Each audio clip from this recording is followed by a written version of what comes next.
Qu'est-ce que l'astrologie?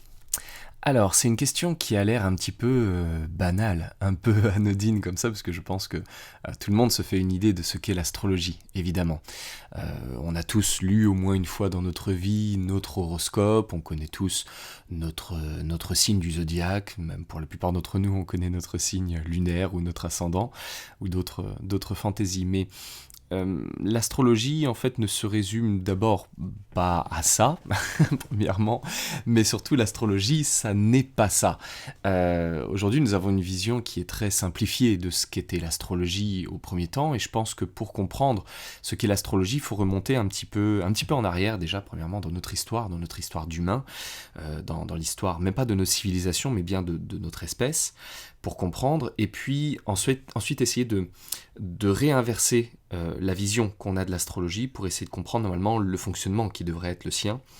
Et derrière tout ça, c'est pas qu'une question simplement de curiosité de pouvoir explorer ce sujet sous les abords d'une question qui a l'air tout à fait banale, c'est d'amener, entre guillemets, une espèce de petite critique, c'est pas méchant, mais c'est quand même une critique qui selon moi, mérite d'être manifestée à l'égard de la manière dont on fonctionne avec l'astrologie aujourd'hui. Essayons de remonter un peu dans le temps, revenons dans les premiers temps de l'humanité, lorsque les premiers hominidés, il y a plusieurs centaines de milliers d'années, commencent à faire leur apparition, voire peut-être même millions d'années, c'est possible, parce que les premiers hominidés remontent à vraiment très très très longtemps. Notre évolution nous permet d'avoir une intelligence qui grandit, qui croît et qui permet d'obtenir des habilités nouvelles, des connaissances nouvelles, c'est-à-dire que d'abord on est un petit peu larvesque, monocellulaire, protozoïdaire, voilà, on fait pas grand-chose, on essaie juste de survivre en milieu aquatique, et puis l'évolution va nous pousser à créer des systèmes optiques, des systèmes sensoriels pour nous permettre de voir simplement les ennemis qui peuvent approcher, et puis de repérer quand on s'approche de la lumière, parce que la lumière est importante pour la photosynthèse, pour la synthétisation de la vitamine D, pour tout un tas de processus biologiques qui vont nous faire encore évoluer, puis nous permettre de vivre et de survivre. Et puis plus tard, on commence à devenir des espèces amphibiennes, voilà, un peu dans l'eau, un peu dans la terre, et puis après on grandit encore, et puis on devient des créatures terrestres, des reptiles, on passe de l'état un petit peu monocellulaire à polycellulaire, puis après aux poissons, puis après aux reptiles, puis après, plus tard encore aux mammifères, qui vont se développer sous tout un tas de formes, évidemment, et là on parle d'espèces extrêmement archaïques, et puis avec le temps, avec les extinctions successives de différentes espèces animales qui peuvent être des menaces pour les plus petites, les plus petites vont commencer à grandir, et particulièrement par exemple les petits lémuriens, les petits tarsiers, les petits singes qui vont devenir des grands singes et puis qui vont devenir les premiers hominidés. Et à ce moment-là, évidemment, on a d'autres phénomènes qui vont apparaître comme le redressement.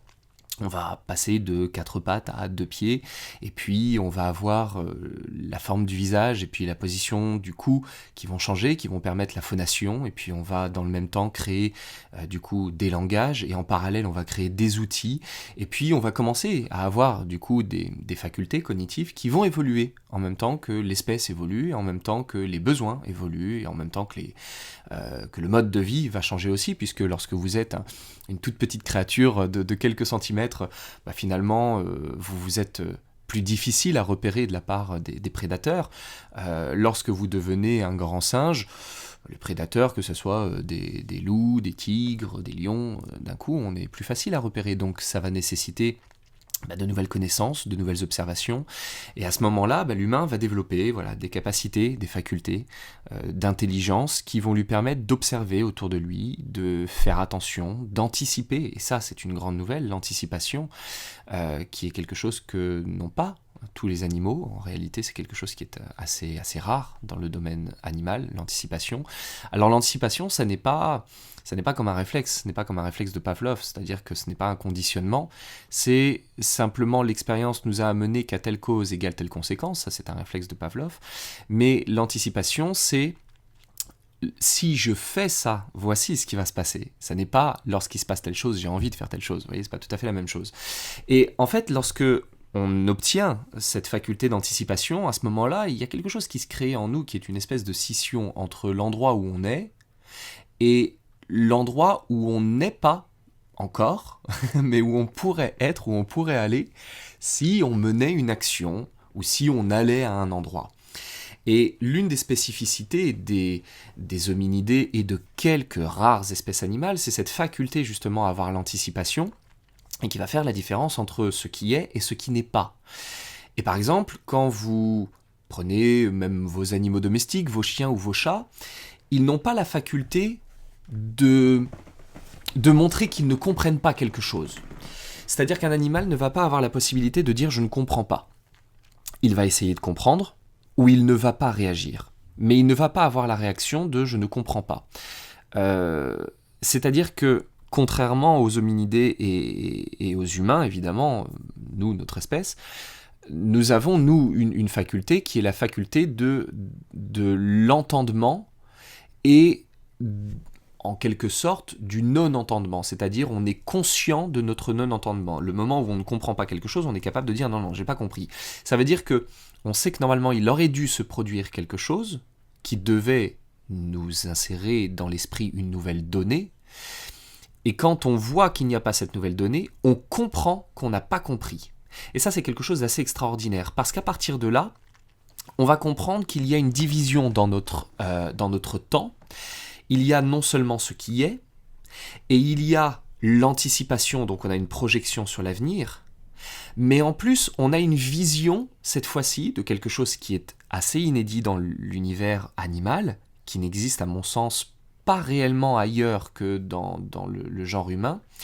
C'est la notion du présent, de ce qui pourrait être, mais également de ce qui a été. Parce que lorsqu'on arrive à dire « je ne comprends pas », ça veut dire qu'on est capable de faire le distinguo entre avant et maintenant. Alors évidemment, vous avez quand même quelques animaux qui sont capables de comprendre qu'il y avait un avant et qu'il y a un maintenant. Si vous prenez votre chien, par exemple, le moment où vous êtes avec lui, et puis le moment où vous sortez, il se rend compte que vous n'êtes plus là, et le moment où vous revenez, il se rend compte que vous aviez disparu et que vous êtes revenu. Sauf qu'on n'a pas de notion de temporalité. La notion de temps, chez l'animal, comme chez le chien par exemple, n'est pas inscrite dans une pensée linéaire qui est capable d'être mesurée. C'est-à-dire que vous disparaissez 4 minutes, vous revenez, le chien vous fait une fête comme si vous aviez disparu pendant des années. Vous voyez, il n'y a pas de différence. Le chat aussi. C'est-à-dire que le chat, vous disparaissez 4 minutes, ou 2 mois, ou 6 ans, il s'en fout pareil.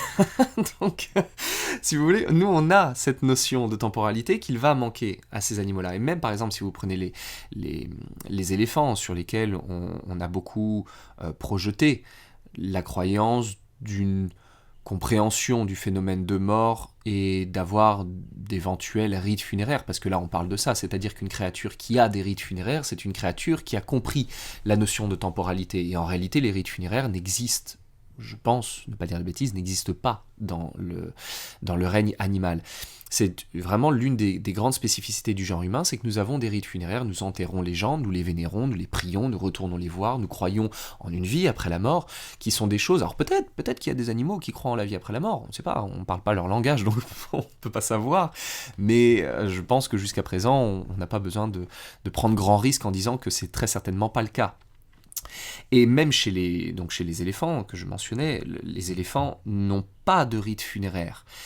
Ils ont des endroits qui sont des endroits de paix, des endroits tranquilles dans lesquels ils se rendent lorsqu'ils sont vieux et qui se trouvent sur des endroits qui sont stratégiques sur les itinéraires qu'ils prennent en réalité dans les cycles migratoires, parce qu'ils bougent également, ils ne restent pas en place. Et ces endroits sont des endroits qui sont connus comme étant des endroits de sécurité, paisibles, à l'endroit où on va mourir, mais il n'y a pas de rite funéraire. Et si on repasse sur ces endroits, c'est simplement parce que ça fait partie de l'itinéraire. Et par contre, les éléphants, eux, ont une faculté qui, pareil, n'existe pas partout dans le cercle animal, c'est la reconnaissance de soi, de sa propre image. C'est-à-dire que, par exemple, si vous prenez des éléphants et vous les mettez devant un miroir, ils vont pas réagir. Par contre, si vous en mettez un devant un miroir et que sur son front, vous mettez une petite tache, ça c'est un test qui a vraiment été fait, l'éléphant va se regarder dans le miroir et avec sa trompe, il va se toucher lui-même le front parce qu'il a compris qu'en se regardant dans le miroir, il avait une tache sur son propre front. Donc il a la connaissance de lui et donc lorsqu'il retrouve des cadavres de ce qui lui ressemble et des squelettes de ce qui lui ressemble, il va s'identifier. Mais ça n'est pas un rite funéraire. Le rite funéraire n'existe, en tout cas pour ce que j'en sais, que chez l'humain. Donc la notion d'une temporalité tripartite est quelque chose qui n'existe que chez l'homme et qui permet une intégration du temps qui passe, qui est et qui sera, qui n'est pas encore mais qui sera, avec une mesure. C'est-à-dire on est capable de mesurer le temps. Sauf que cette mesure du temps, elle n'est pas apparue par l'opération du Saint-Esprit soudainement comme ça un matin en se réveillant. Quelqu'un ne s'est pas réveillé, vous voyez, un homo sapiens avec une pensée un peu einsteinienne qui soudainement aurait compris les contingences de l'espace et du temps. C'est pas du tout ça. C'est-à-dire qu'à un moment donné, on voit en tant que individu qui observe le monde autour de lui, exactement comme toutes ces petites créatures, avant de devenir des hominidés. C'est quelque chose qui est très ancien. Avec la vision, on voit qu'on voit. Et puis à un moment donné, on voit qu'on voit plus. Et puis on se rend compte que c'est quelque chose qui se répète. À un moment donné, de nouveau, on voit ce qu'il y a autour de nous. Et puis après, on ne voit plus. Et on se rend compte que ce processus, soudainement où c'est lumineux, et puis où ça ne l'est plus, ça se répète inlassablement. Donc on va avoir un cycle de jour et de nuit. Et puis ce cycle, en se répétant, c'est drôle parce qu'il se répète toujours, mais il y a des petites variables. C'est-à-dire que par moment, le temps où on voit est plus long qu'à des moments où le moment où on voit dure moins longtemps. Et puis on va voir que c'est corroboré par d'autres phénomènes. C'est-à-dire que les moments où on voit très longtemps, la période de jour, quand elle dure très longtemps, on a chaud. Et puis les moments où on voit moins longtemps, c'est drôle parce qu'il fait plus froid, c'est moins agréable. Et puis on constate que pareil, ce cycle revient. Et puis on a un cycle saisonnier. Et puis parmi ces cycles saisonniers, pareil, il y a des petites étapes, il y a des moments où on voit de la verdure qui sort du sol. Puis à un moment donné, elle éclot en 1000 couleurs. Et puis à un moment donné, elle a l'air de se faner. Et puis elle disparaît sous une couche froide, blanche. Et à ce moment-là, on va créer nos cycles de saison. Alors qui est variable selon d'une civilisation à l'autre. En règle générale, on a 3 saisons, 4 saisons ou 5 saisons. C'est selon les endroits dans le monde où vous allez aller. Et à partir de là, on se dit, tiens, je vais observer ce qui se passe autour de moi. Je vois le soleil, il est en haut, donc on va voir cette boule lumineuse, puis on va appeler ça un soleil. Et on va dire, tiens, quand il est là-haut, ça a une conséquence. Je vois autour de moi et j'ai chaud. Et quand il est plus là, ça a une conséquence. J'ai froid et je ne vois plus. Mais comme j'ai vu qu'il revenait, au bout d'un certain moment, je vais pouvoir commencer à mesurer. Ah, je sais que normalement ça dure à peu près tant de pas, ou tant de clignements d'yeux, ou tant de cris du coucou dans l'arbre, ou tant de battements sur un tambour. Vous voyez, on va commencer à mettre des repères, on va se dire... Du coup, puisqu'il s'est passé tant de coups sur le tambour ou tant de coucous de l'oiseau, je sais que maintenant la lumière dans le ciel va revenir. Et là, à ce moment-là, il se passe quelque chose d'extraordinaire, c'est que la notion de temporalité n'est plus quelque chose d'abstrait et d'intérieur, ça devient un moyen de mesure qui va prendre pour objet des éléments de la nature qui se trouvent autour de nous. La lumière ou la pas lumière. La nature qui pousse, la nature qui jaillit, la nature qui dépérit, la nature qui disparaît. Et d'un coup, on va pouvoir mesurer le temps en regardant un petit peu tous ces phénomènes qui se passent autour de nous. Et la base de l'astrologie ou de l'astronomie, c'est déjà ça, c'est de pouvoir dire oui, attention, parce que là, moi je prédis que nos récoltes ne vont pas être bonnes au cours des prochains jours et que la nature va disparaître. Mais comment dis-tu ça, toi, sage du village ? Eh bien simplement parce que le soleil, je l'ai vu, il s'est levé, et d'habitude, il est beaucoup plus haut dans le ciel lorsqu'il fait très chaud. Mais là, il a fait moins chaud, et le soleil était plus bas. Donc il va se coucher plus vite, donc on va avoir moins de lumière, donc les plantes vont se mourir, et bientôt, nous n'aurons plus à manger. Et là, on est capable de commencer à pouvoir extrapoler des événements sur une observation de la nature. Plus tard, on va avancer dans le temps, et puis on va explorer même notre propre espèce sous différentes étapes, bien entendu. On voit bien qu'il y a le bébé, puis qu'il y a l'enfant, puis qu'il y a l'adulte, puis qu'il y a le sénescent, et puis qu'après il disparaît, il meurt, et puis quelqu'un d'autre prend sa place. Donc on va voir une espèce de cycle de vie comme ça. Et puis, on va construire, on va former des tribus, on va faire des villages, on va faire des sociétés, et puis on va gagner de l'argent, on va récolter, on va faire des guerres. Et puis, on va voir les tempêtes, on va voir le froid ou on va voir les canicules. Et tout ça, ça va toujours s'accompagner avec l'idée que, pour le comprendre, et pour le mettre en mots, et pour pouvoir l'anticiper, il faut observer les facteurs qui se trouvent autour de nous et qui sont des facteurs qui vont nous donner justement la direction, qui vont nous montrer la règle du jeu. Et à partir de là, la croyance s'implante que tous les phénomènes qui se produisent dans notre vie sont régis par ce qu'on va observer autour de nous. Et à partir de là, bien entendu, l'astrologie va naître, mais pas uniquement. En réalité, toutes les mancies de notre planète vont naître. On va analyser la direction du vent, on va analyser les formes des nuages, on va analyser le bruit que fait le bois quand il craque, on va faire attention à la forme que prennent les coquillages quand on les jette sur le sol, ou la direction que prennent les nuées d'oiseaux. On va regarder les entrailles à l'intérieur des animaux qu'on a découpés, certaines formes et certaines couleurs vont nous interpeller, et on va se dire, tiens, c'est bizarre, ce poisson il a telle odeur, et il a telle couleur à l'intérieur, et la dernière fois que ça s'est produit, le village entier est tombé malade. Comme c'est étrange. Et ça n'a rien de mystérieux aujourd'hui pour nous, bien entendu. On a bien compris comment ça fonctionnait, c'est une loi bête de cause-conséquence. Mais à partir de là, on va garder une espèce de croyance qui, tant qu'elle n'est pas prouvée, reste de l'ordre d'une croyance, que ces phénomènes naturels qui sont extrinsèques à notre espèce, mais que notre espèce va pouvoir observer, eh bien ces éléments, c'est voilà, le sens du vent, le bruit des arbres, la direction des planètes, le lever du soleil, le temps dans le ciel, des étoiles. On imagine que c'est tous ces éléments-là qui vont conditionner, à un moment donné, notre existence. Et à partir de là, on a deux possibilités.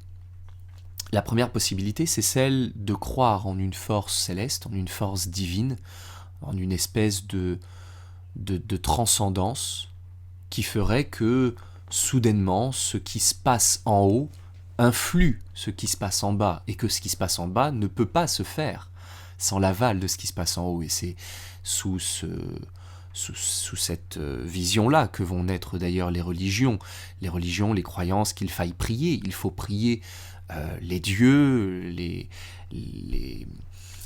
divinités, les anges, les saints, les ex-voto pour obtenir de bons offices, de bons auspices, de bons avals des forces supérieures pour qu'on puisse obtenir ce que l'on attend. Ça, c'est une vision. Et il y a une deuxième vision qui dit non. Ça n'est pas parce que tel événement se produit et que tel autre est concomitant que le premier a forcément engendré le deuxième. Et si ça n'était qu'une question de cycle, et que lorsqu'un cycle se produit chez l'un, il se produit aussi chez l'autre. Et là, on a une deuxième vision de la mancie, mais que l'on retrouve tout à fait dans l'astrologie, c'est que d'un coup, on peut avoir la vision que ce qui est en haut est comme ce qui est en bas. Et ça, c'est tout à fait différent de ce qui est en haut génère ce qui est en bas. C'est pas tout à fait la même chose. Et à partir de là, on va avoir deux croyances différentes. La première, ça va être que les astres, les étoiles, les planètes, nous influencent et sont capables, par-delà les milliards de kilomètres qui nous séparent des étoiles ou des planètes, que ces astres-là ont la capacité extraordinaire de faire parvenir à nous quelque chose qui va nous influencer et qui va transformer notre cours de la vie et qui va faire que, attention Seigneur, vous engagez une guerre, mais la planète rouge de feu qui se lève en même temps que le soleil n'est pas de bon augure et vous perdrez cette guerre. Et le roi va perdre la guerre. Est-ce à cause de cette planète rouge qui se levait en même temps que le soleil ? Est-ce à cause d'une illustre étoile effrayante qu'on appellera la tête de Méduse et sur laquelle l'étoile de naissance du roi se trouvait à ce moment-là ? Est-ce que c'est simplement parce que la personne lui a fait ce mauvais présage qui, comme un effet golem, un effet de prophétie autoréalisatrice, va faire que du coup la guerre sera mal menée et sera perdue ? Ou est-ce que c'est simplement que par concomitance, par une coïncidence, c'est-à-dire deux choses qui se produisent ensemble mais qui n'ont pas nécessairement de corrélation, que soudainement Au moment où le cycle de la planète faisait que la planète rouge se levait en même temps que le Soleil, eh bien le cycle invisible et impalpable des guerres allait mener à un échec le peuple qui se trouvait en ces lieux. C'est une grosse interrogation à laquelle nous n'avons pas de réponse. Je ne vais pas vous en apporter une. Je ne suis pas en mesure d'en apporter une. Néanmoins, pour revenir sur le sens de l'astrologie, on repart quand même d'un postulat de base qui est d'observer les choses qui se passent dans la nature, de regarder les planètes, de regarder les étoiles, de voir ce qui se produit dans le ciel comme des phénomènes sur lesquels on n'a pas d'impact. C'est ça qui est très important à comprendre, c'est qu'on observe des événements, des acteurs célestes qu'on ne peut pas maîtriser. Donc c'est-à-dire ils sont mus par une force qui nous échappe. Et si cette force nous échappe, ça veut dire qu'elle nous est supérieure.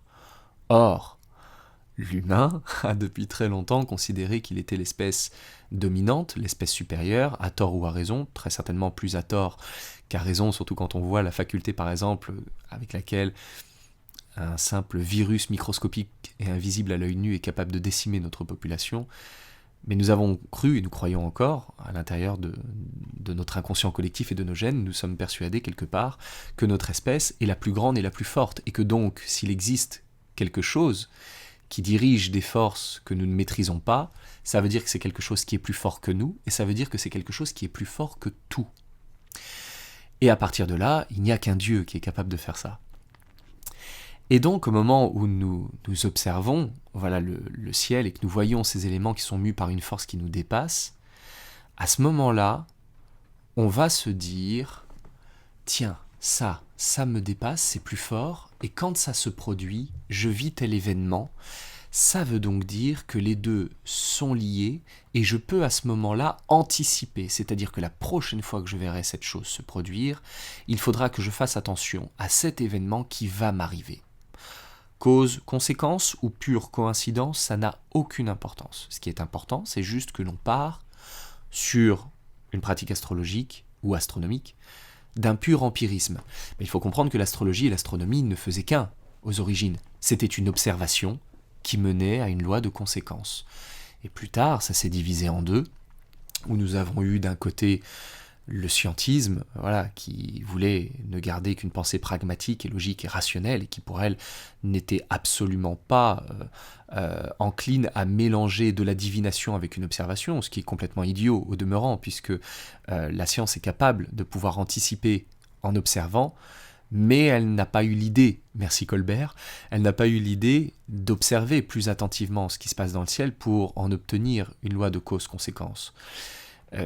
C'est d'ailleurs pour ça quand même que nous avons eu l'astrologie qui a été enseignée pendant très longtemps dans les universités de médecine, avant d'être interdite.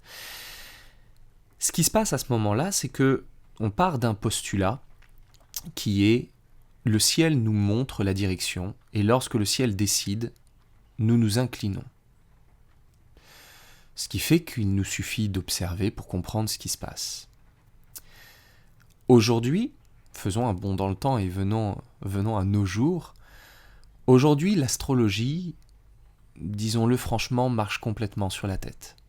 Elle marche complètement à l'envers. C'est-à-dire que, aujourd'hui, si nous avons une nouvelle planète que nous découvrons, un astéroïde, un planétoïde, nous allons lui donner un nom, et tout de suite, nous allons dire, mais puisque ce nom veut dire telle chose, ça veut dire que sa signification, c'est ça. Et à partir de ce moment-là, on fait de l'astrologie à l'envers, c'est-à-dire que on retourne le processus où l'observation permet de faire foi d'une conséquence future, et on dit non, il va se passer telle chose, et on va alors essayer de tordre autant que faire se peut toutes les théories, toutes les analyses de thèmes, pour essayer de faire concorder ce que l'on a vu avec la théorie que l'on a émise au préalable. Ça n'est pas de l'astrologie. Ça, au mieux, ça peut être de l'astromancie, mais ça n'est pas de l'astrologie. Lorsque nous avons des astrologues qui font des analyses, comme on le voit en astrologie humaniste, par exemple, on part du même postulat, c'est-à-dire on part de l'idée que telle planète veut dire telle chose, alors ça veut dire que telle personne va vivre tel événement, sans jamais l'avoir observé, puisqu'en réalité, si vous regardez tous les phénomènes d'apparition dans notre histoire d'astrologie psychologique, elles n'ont jamais pris l'empirisme comme véritable base euh, d'analyse. Elles se sont fondées sur des croyances, sur les mythologies. Puisque telle planète s'appelle comme tel dieu et que tel dieu a tel comportement, cela veut dire telle chose. Et puis à un moment donné, on peut apporter une nouvelle astrologie, une nouvelle vision. Et dans celle-ci, on dit non, non, non, non, non. Pour moi, telle planète avec telle autre, ça veut dire ça. Mais comme tu es complètement fou, ça ne veut absolument pas dire ça. En tout temps, on a toujours dit que ça voulait dire telle chose, et tu dis le contraire, comment peux-tu le croire? Je ne le crois pas, je l'observe. À chaque fois que ce phénomène se produit, je vois qu'il y a cet aspect planétaire qui se produit. Et à partir de là, on peut commencer à tirer de véritables conséquences. Et on revient à ce qu'est l'astrologie. Moi, je travaille en astrologie uranienne, vous le savez sans doute si vous avez déjà regardé des vidéos sur ma chaîne. Et l'astrologie uranienne est née de cette nécessité de revenir dans l'astrologie telle qu'elle était à la base, c'est-à-dire dans une observation très simple d'un phénomène de cause-conséquence, permettant de dresser des corrélations, qui peuvent être directes ou indirectes, entre tel phénomène stellaire, planétaire, et tel événement physique, terrestre. On ne sait toujours pas si ce sont les planètes qui nous influencent, on ne sait pas si c'est simplement un jeu de cycles qui font que simplement ce qui se passe en haut est corrélé à ce qui se passe en bas, mais sans implication directe. On ne sait pas. La seule chose qu'on sait, c'est que en astrologie, tout reste à faire, tout reste à trouver. Ce qui est sûr, en revanche, c'est que l'astrologie traditionnelle, comme on la voit aujourd'hui, aurait bien besoin d'un monsieur comme Alfred Witte, par exemple, qui est celui qui a créé l'astrologie uranienne, un monsieur qui avait dans son thème la figure de la détestation de l'astrologie. Il faut savoir que Alfred Witte avait dans son thème la figure de la détestation de l'astrologie. C'est quand même assez ironique quand on voit qu'il a su créer l'astrologie uranienne qui a cette précision assez époustouflante, qui lui permettait, lui, il avait en plus de ça des outils qui malheureusement nous échappent, on n'a pas retrouvé toute sa méthodologie, mais il avait ses capacités à pouvoir deviner par l'observation du ciel les événements au jour près et au lieu près. Et ça, c'est assez extraordinaire. Et l'astrologie traditionnelle aujourd'hui, malheureusement, je pense, manque de ça. L'astrologie sidérale manque de ça. L'astrologie védique manque de ça. Toutes les astrologies qui se sont basées sur le domaine des croyances et non pas de l'observation manquent de ça. Si elles avaient ça, nous n'aurions pas ces discussions sur « mais quel zodiaque tu utilises, toi, le tropical ou le sidéral ?» Et si tu utilises le sidéral, tu utilises quel Ayanamsa? Et si tu utilises le sidéral avec tel Ayanamsa, tu utilises 12 constellations ou 13? Et tu prends les tailles variables ou tu prends des tailles fixes? Ces éléments, on n'en parlerait pas, parce qu'on verrait. Simplement, on observerait, puis on verrait comment ça fonctionnerait, et à partir de là, on tirerait des conséquences. Sauf que pour l'instant, eh bien, ça n'est pas fait. Et à ce jour, on découvre encore, presque chaque année, une nouvelle planète. Et en l'espace de quelques jours, quelques semaines, on trouve déjà des ouvrages sur le marché qui se vantent de pouvoir donner la signification de cette planète et de montrer avec à l'appui de 2-3 thèmes savamment tordus le sens caché de cette planète extraordinaire, sans aucun recul. L'astrologie, ça n'est pas ça. L'astrologie n'a jamais été ça et ne devrait jamais être ça. J'ai vraiment à cœur, aujourd'hui, c'est quelque chose qui fait partie d'un vœu pieux, je ne pourrais malheureusement pas le réaliser moi-même, mais j'aurais à cœur qu'on ait l'honnêteté de diviser la pratique astro en 2 pratiques, astrologie et astromancie. Une grande partie des astrologues aujourd'hui sont en réalité des astromanciens, au même titre que beaucoup de tarologues sont des taromanciens. Beaucoup de tarologues ne connaissent même pas l'histoire de leur propre jeu. La plupart des astrologues ne savent même pas ce qu'est une précession des équinoxes ou un équateur céleste. Donc à partir de là, on va dire qu'il n'y a même pas matière à débattre. Ça fera partie de la vision de chacun. Néanmoins, j'avais envie de faire un peu ce point sur ce qu'est l'astrologie, pour vous permettre également de comprendre ce qu'est l'astrologie uranienne et ce qu'elle veut faire, ce qu'elle veut proposer. L'astrologie uranienne est une astrologie en devenir, est une astrologie qui se construit, est une astrologie de recherche. Ça n'est pas une astrologie qui dit « c'est comme ça et pas autrement ». Lorsque je suis en séance, je prends des notes. Sur toutes les séances que je fais, je prends des notes, parce que je découvre des nouvelles choses. Et parfois, certaines planètes changent un peu leur signification.